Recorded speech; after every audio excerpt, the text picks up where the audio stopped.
Τους φοβάσαι τους καρχαρίες? Ναι. Μπορεί να σε φάνε? Αυτό προσπαθούσε να φάει το πόδι μου. Ναι.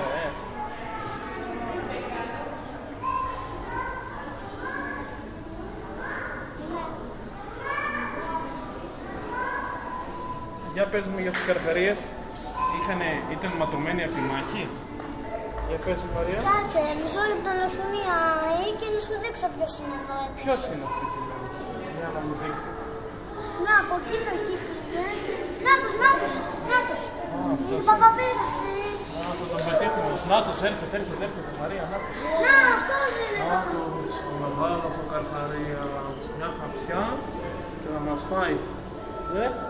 Τι δόλια. Βλέπεις τι κακά μάτια που έχει, τον είδες. Είσαι κακούλης. Το παιδί μου να το φάει. Μπορεί να το φάει. Τι δόντια.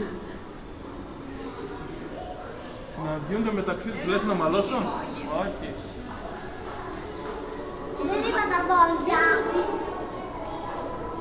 Ο μεγάλος υποχώρησε. Ο μεγάλος είναι αυτός.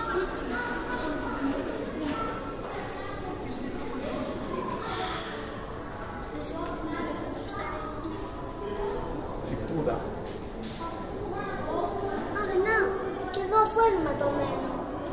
Ναι, πήγαν να το φάνε. Σε αργή κίνηση πάει αυτό. Αχ, την άνοιξε και τα παιδιά. Αν δεν άνοιξε και το άλλο. Ανοίγει το στόμα. Σε αργή κίνηση.